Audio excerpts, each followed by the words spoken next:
Hello and welcome back to Comic Book Junkies. I'm Andrew. And I'm Joe. And today we're going to talk about a few different topics. We're going to talk about Rorschach, the new comic coming out this October by Tom King. We're going to touch on the essential novel Infinity Gauntlet. And we're also going to touch on the slate of Marvel movies and properties coming out in the future and what we would like to see. So let's dig in. Perfect. Let's start with Rorschach because we just got through reviewing Watchmen. It's a new title coming out by DC Comics. It's set to publish sometime in October. I want to say mid-October. Tom King is going to be the writer. A little background on Tom King. He wrote Batman, The Rebirth. There was a pretty iconic run with Scott Snyder and Greg Capullo. And then he later took over for the new volume of Batman, which is still going on today. He also wrote a very iconic run on The Vision and followed it up with a run on Mr. Miracle. And now he's working on Strange Adventures. My take on him taking over the Rorschach title is that it's actually going to be kind of a good fit. As a writer, I want to say his tone usually comes off as kind of edgy, which I usually don't like because I'm not into that style. But because Rorschach is an edgy character, it kind of made sense for them to align this writer with that title. Now, my personal opinion is that I think that DC's trying to milk the Watchmen stuff, especially after Doomsday and the HBO series. Regina King doing a very good job and Alan Moore's success bringing the Charlton characters to DC. Rorschach being one of the most popular characters. I think this is just a way for them to kind of milk that side of the DC universe. Yeah, I agree with you. I kind of tend to think that this is kind of unnecessary. I get why. From a business perspective, it makes sense. I mean, I'm not an Alan Moore defender either. I think he's talented, but I kind of don't see why they keep running with it now. I get the Doomsday Clock thing. They're trying to capitalize on that, which I did like. What I thought, though, is that because it wasn't like a Watchmen continuity story and it was more of like a DC universe story, I thought it was like a little bit better at least, or maybe it's just my bias because I prefer Jeff Johns to Tom King personally, but I don't know what there is to tell in this story that wasn't already summed up by Alan Moore. I feel like the beginning of the character and his whole story was just told in the story Watchmen. I don't know that we need to flesh out the character further. He's not a good guy. He's not necessarily a hero. He kind of sees things in a skewed way. I don't know what he's going to tell that we need, I guess. The issues in Watchmen that kind of dive deeper into Rorschach's psyche and like his upbringing, and then, you know, just like kind of like the periphery, like hearsay stories of how he handled criminals, kind of says enough about him. I don't know that we need a story. What is it going to add to the character? And also, is it going to diminish what the character already stood for, what he represented, and like the points that he made in the original novel? Not to say that it shouldn't be made or that it couldn't be made. I mean, it does sound a little hypercritical. I'm a Doomsday Clock guy. I love the whole story, even though it took like 3 years. But I just don't know what setting this in like a Watchmen continuity does. I don't know why we need to delve back into that well. And if for some reason it's out of continuity, I don't know what the purpose is. If you're going to do this type of story, I know that there is already a question like property out there at Black Label right now, written by Jeff Lemire, but why don't you just kind of use the question? Vic Sage, kind of a blank slate. We kind of touched on that before. He has minimal character development. He had a good run back in the day with like Denny O'Neil, but past that, he's not a household name. He's a blank slate. He's pretty much the same character. I don't see why we don't just build up a similar character. Maybe the marketing value's worse, but it's kind of too on the nose to be like, yeah, we got the guy who tends to write like PTSD, depression, and like angst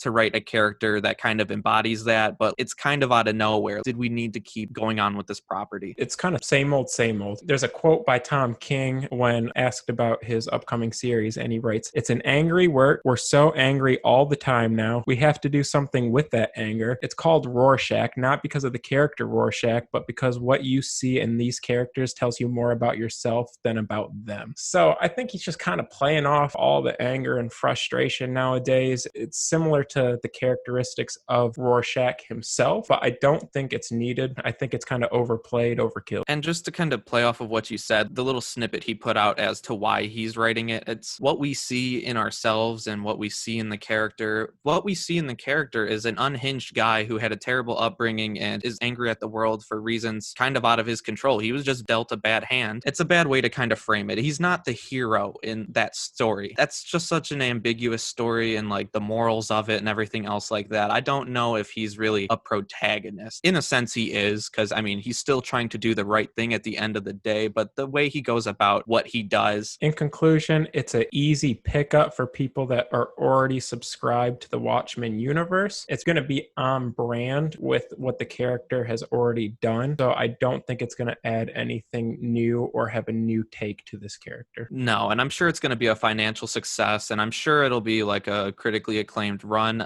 Most of his stories end up being that way. Vision, Mr. Miracle, stuff like that. He has his own fans, and they ride and die for Tom King. I'm sure it's going to do great. It's a 50-50 chance I pick it up. Maybe I'm bored that day. My mind's telling me not to. My heart's saying no. But TBJ is going to take a pass. yeah, most likely. But you know what? I think we said our piece on that. I think it's time for us to get digging into Infinity Gauntlet here, our big beefy book of the week. I'm sure a lot of you guys have already seen the movies Avengers Infinity War and Avengers Endgame. Definitely recommend watching them if you haven't already. The comic book that inspired that movie, both part 1 and 2, is a 6-issue series written by Jim Starlin and penciled by George Perez. It was cool reading another book by him since we've been doing these reviews. And the book series was published in 1991. Something interesting about the creative team too, Perez was actually very unhappy with the story and got replaced halfway through with Ron Lim. I think he also had some scheduling conflicts as part of that too, but I don't think that he was as happy with the overall work. Similar to the 2 movies, Thanos collects all 6 gems, which gives him godlike powers. Unlike the movie though, his motive is by Mistress Death.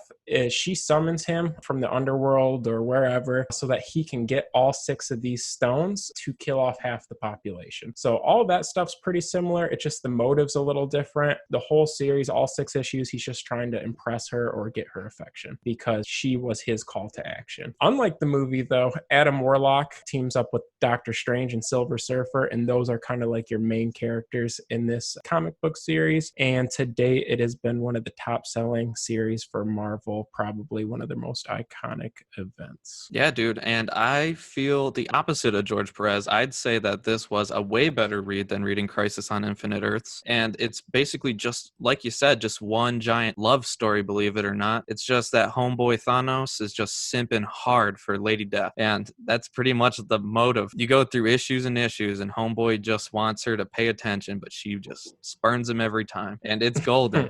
Yeah, man, he just sucked. It's pretty cool. The cool part is that he starts off, he already has the gems. There's no quest for him to go and get them. He just has them. When she resurrects him, she already gives him a lot of power, and he's like, still need the gems, has the gems, and now he's even stronger. In fact, he's superior to Lady Death, and that's a problem because he's a psychopath and he's going to do what he wants. Burger. Do you think that that's the reason why Lady Death is never impressed with him during this series? Because he does everything she asks him to do, and she won't even bat an eye. It's just the way he goes about it, man. She sees like the whole time Mephisto can see it. Just him, dude. It's not even like what he does or doesn't do. It's just the way he carries himself. He's kind of a pompous ass. It's like she's kind of like less impressed, just like, she can do whatever. She's literally Death. She don't need him. He's just justifying the means, just doing what she wants, but she can care less, really. But I really like the way it started off. It reminded me of Infinity War, which I did like way better than Endgame. I'll just get that out right now. You know the part after Loki and Thor get whooped, and it's got good old Mark Ruffalo crashing through into Doctor Strange's bungalow,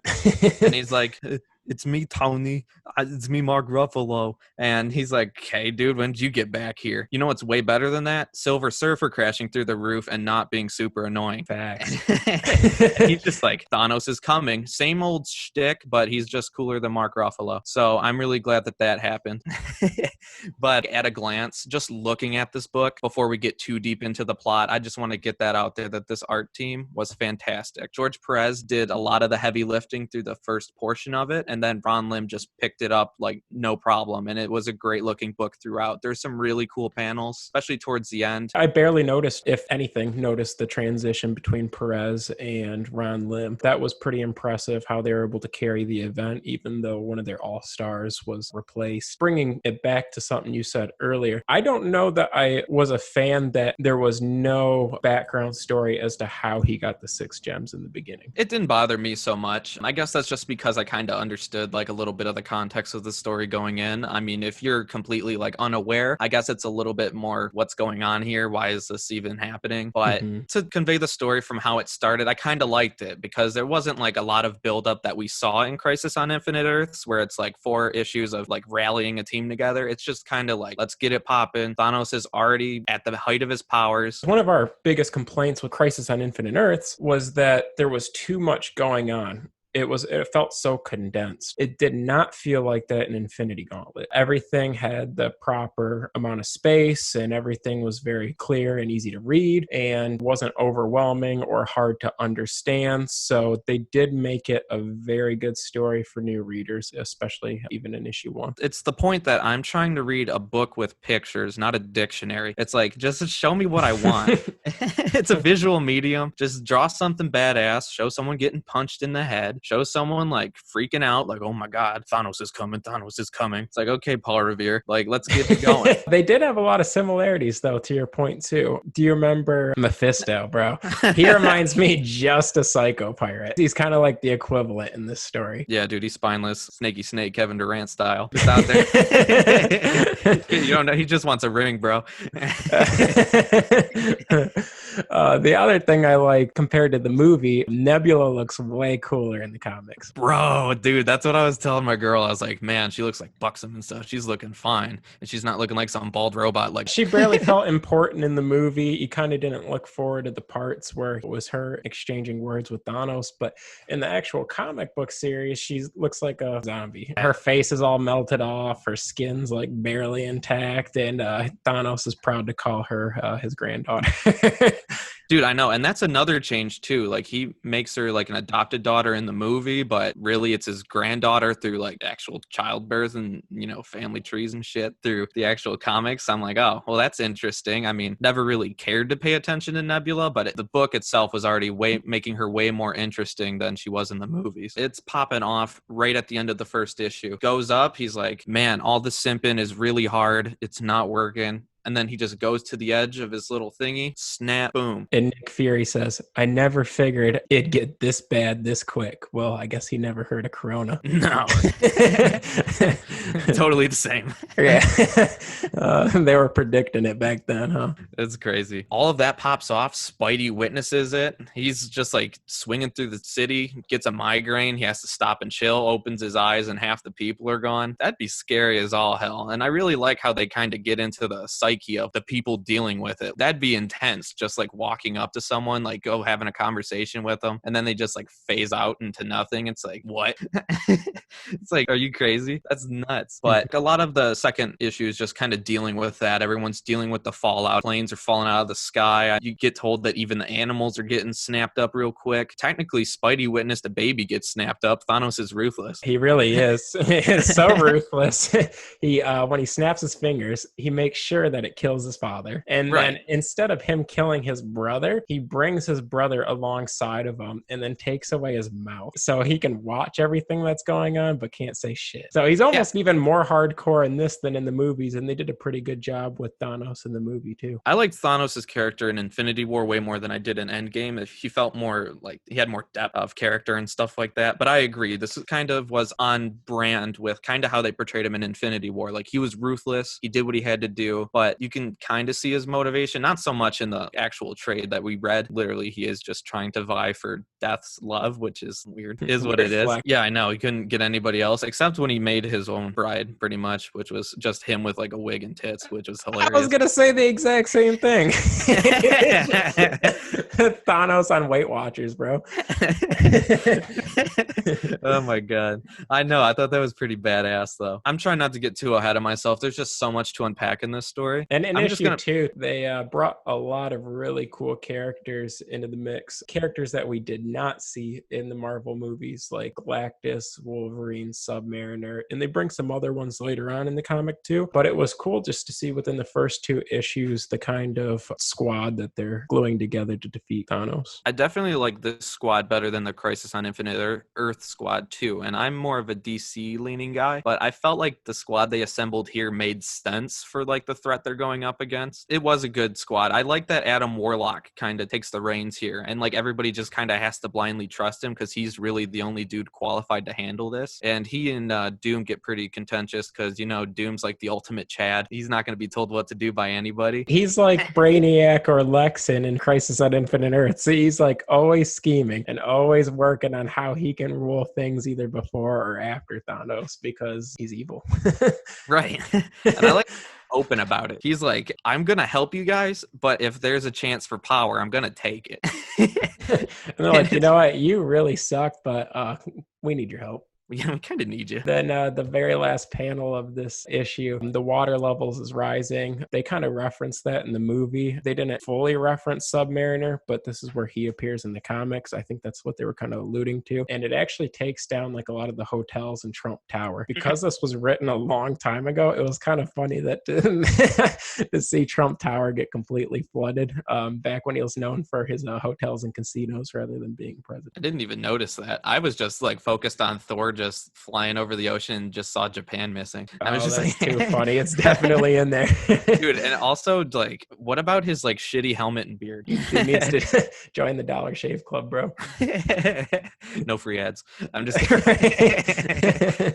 We literally just see everything just hit the fan. New York's roasted. The West Coast fell into the ocean. The East Coast getting hit with waves. Japan just disappeared. It's not good. And then Dr. Doom's not happy unless he's in charge of something. He wants to be at minimum assistant to the regional manager. Warlock still tells him no. And they just literally get like every beefy godlike character to show up for Warlock's space meeting. Didn't know he had such connections. He just like got the Living Tribunal, Eternity, the Celestials, the Watcher, Kronos, and Galactus. And everyone's down to squad up except Galactus. Eternity and the Living Tribunal are down to help. Why don't you just get on board? Something else I found really interesting was when Hulk and Wolverine were just kind of broing down on the rooftop once everybody was already assembled, because they were heading up to the roof and everyone's like, oh hell no, it's about to get bad. But they're just chilling. Like they actually have like a mutual respect. I mean, we have intelligent Hulk here, not smarmy, goofy, pretty much useless Professor Hulk. I like dumb Hulk. I like when he's Hulk smash, but I don't like when he's too smart, because then it's just kind of like, what are you, Doc Samson then? It's like, we already have that character. We have smart gamma radiated peep. We don't need him to be smart. The appeal is that he's dumb and strong.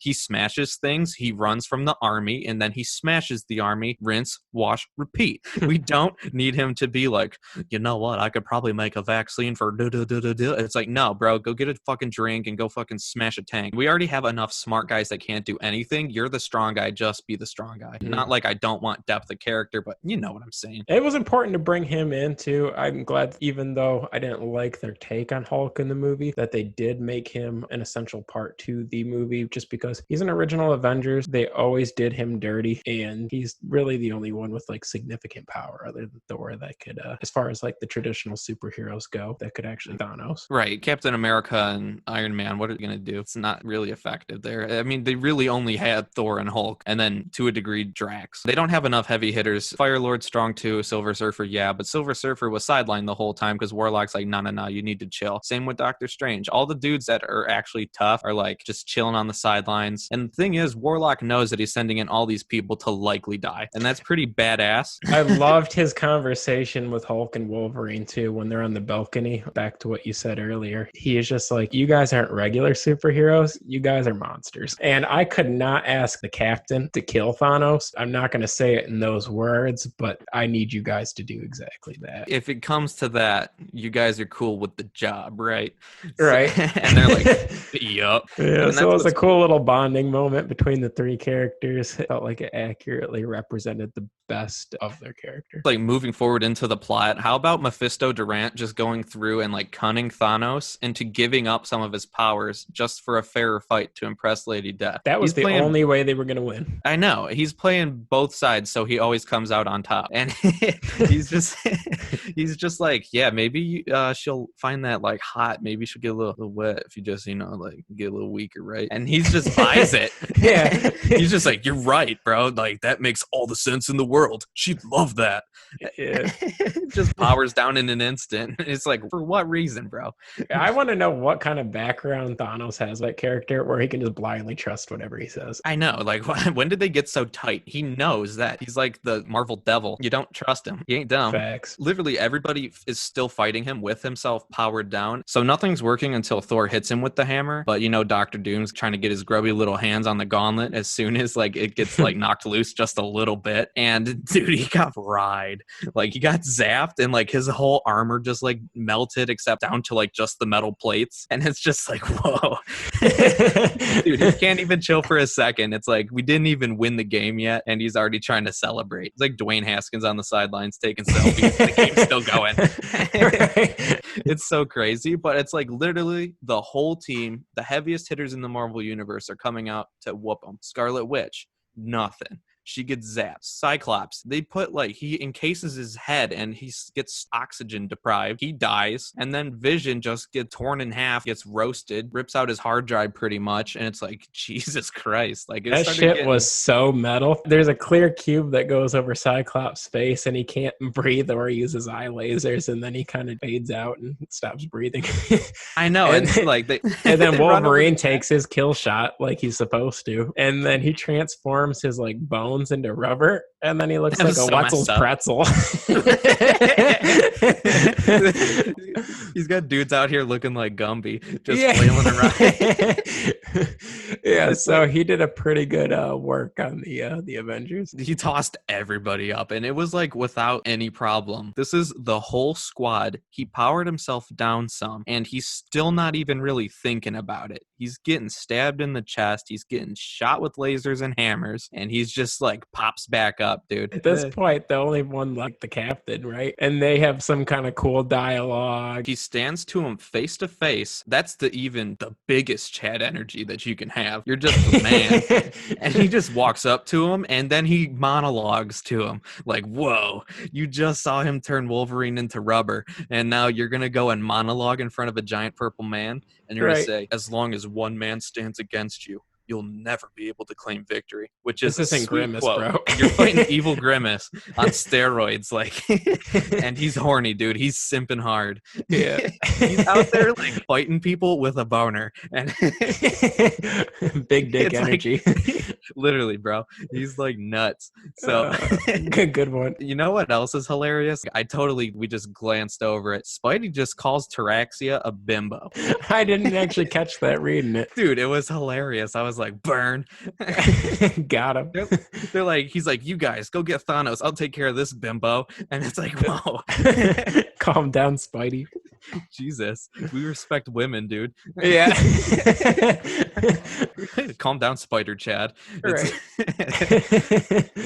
Oh, that's funny. We just touched on it. Cap's the last dude left. Silver Surfer comes surfing in and whiffs. And then it's like, well, no, we got to do this the hard way. They call in the big guns. Like we touched on the Living Tribunal. Well, Living Tribunal, he said, screw this. I don't want any part of it. But we got Lord Chaos and Order. We have Kronos. We have Eternity. We have everybody. The biggest godlike celestial entities that you can possibly have in the Marvel Universe. And nothing works. He destroys them and he imprisons them. How did they make the Infinity Gauntlet that powerful to where he can take on all of them and it not be a big deal? That's why I want to know how he got all these gems, because it just seems so casual. And then he's the most powerful being in the universe, including all the biggest heroes outside of Earth, including the Watcher, who's just like, no, it's my job to just record what happens. So as much as I want to get involved, I really can't, guys. My hands are tied. I really do like how Thanos is ultimately his undoing. He's so vain. He's so cocky. He always kind of subconsciously leaves an out for himself to be defeated one way or another. And that's when he becomes the big bad. He defeats literally Eternity and takes his place. He's like a giant celestial entity that can rule over reality. But what does that do? It leaves his body behind as just like a husk. And what's on the husk? The Infinity Gauntlet. And who comes slogging over like a zombie? Old crusty Nebula.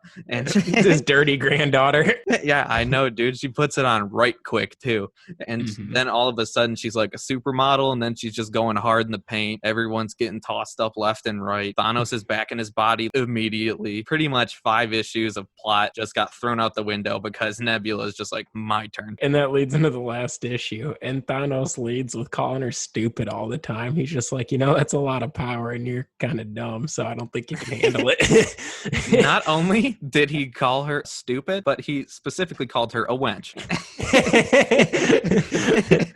And it's just like the disrespect that all of these heroes are just tossing at the ladies. Like, what good guys. And oddly enough, it works, right? Nebula loses control over the glove pretty quickly. Adam Warlock is the only one that can handle that kind of power. Within they reverse time back 24 hours before shit got sour and everything's kind of back to normal. But no, it's not, Joe. You need to read, because she's like, you thought it'd be that easy? She was just tempting those boys because Thanos was still sitting in his little rock holster and he's still talking shit while she clearly has the upper hand. Ultimately, Warlock does some random soul energy, soul gem crap, gets giant, becomes like a giant deity type dude, just says some words and she gets shocked, loses the gauntlet. Everyone's in a big scrum for it, and he comes out on top. He puts that boy on and they're like, are you sure that we can trust you with that kind of power? You just saw what it did to these two, right? He's like, yeah. And they're like, we can trust you with it, right? And he's like, it's a lot of power, I guess. And they're like, wait, it's not very reassuring. And they start to walk towards him to be like, hey buddy, and he just dips.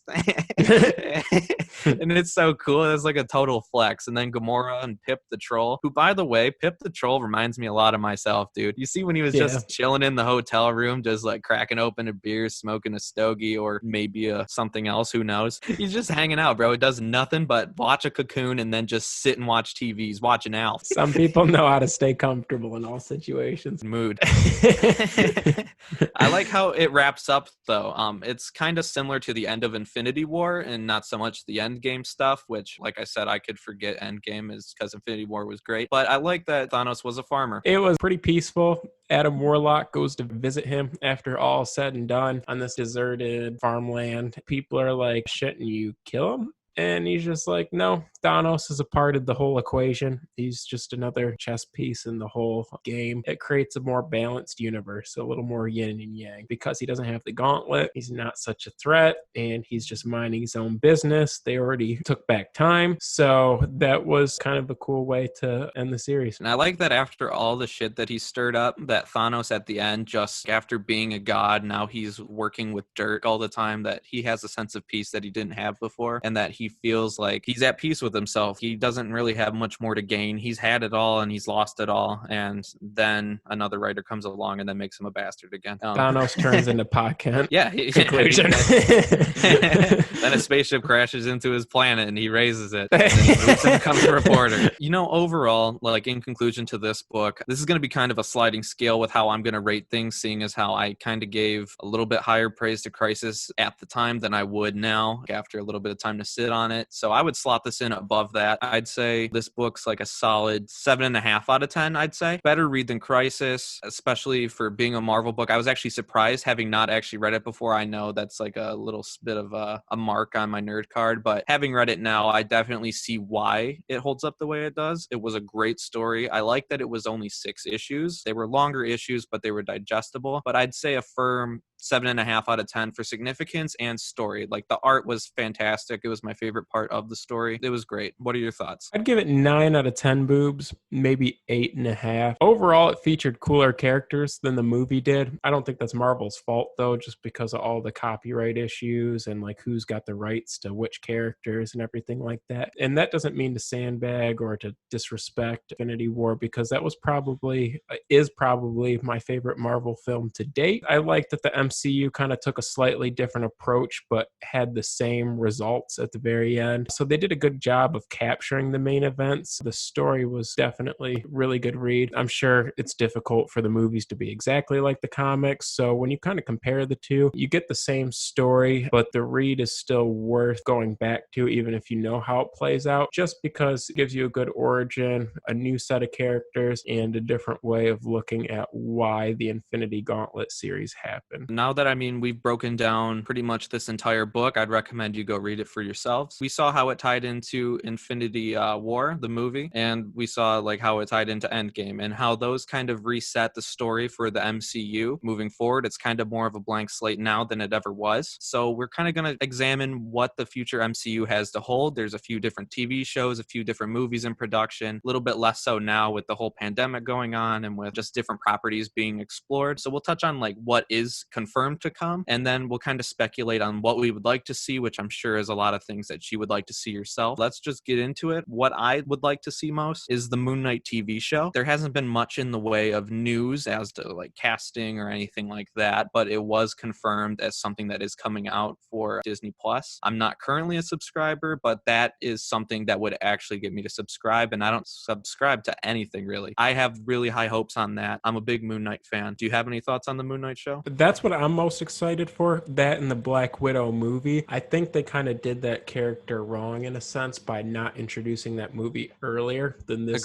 phase in the Marvel Cinematic Universe, the MCU. But outside of that TV series and the new Black Widow movie, I'm actually not too excited for the next phase in Marvel. What they got in the works after Black Widow is Eternals, Shang-Chi, maybe another Spider-Man, another Thor movie, and another Doctor Strange movie. They got a clean slate, like you said, and I think this would be a great time, which they'll probably do in another phase, but either to introduce X-Men or the Fantastic Four. They're such big properties, and a lot of the best Marvel content comes from Fantastic Four, believe it or not. A lot of the characters that we love, including Black Panther, come from. And so I think they could skip right on over the Eternals and Thor, Love and Thunder, and another Doctor Strange movie, and just go straight to that kind of stuff because we've already seen those characters in the Avenger mix. I'm ready for a new set of characters, and not necessarily modern ones, but just essential Marvel characters that haven't been introduced by the MCU. There's a few other things you touched on, like Doctor Strange and Shang-Chi. Those are a couple things that I am like slightly interested in. I'm not largely looking forward to anything in the next phase myself either. It's kind of touch and go with what looks good. But Doctor Strange, I think, could have ramifications for the entire MCU moving forward due to possibly setting up the next big villain and or just the multiverse effect that they're going to have introduced. Kind of introduced it already in Endgame, but it's going to be explored much more in the Doctor Strange sequel. And it's not like Doctor Strange 1 was my favorite movie, but it wasn't a bad watch. I'd probably go see that again, assuming movie theaters are safe to go into and I won't get roasted by a disease. But I want to go and see that. And Shang-Chi is interesting. It kind of depends what angle they're going for. Personally, I'd like to see more of an old school martial arts movie, but if they kind of took like an old school approach, that'd be cool. If they don't, I would at least hope that they would include Fin Fang Foom in some regard. As a Fin Fang Foom fanboy, I would really like to see him pop up in a movie, but at the same time I don't, because if he does, it's going to be really hard for me to get my hands on his first appearance, and I'm not looking forward to that going up any higher than it already is. As far as like what I want to see is, you know, X-Men, the Fantastic Four. We've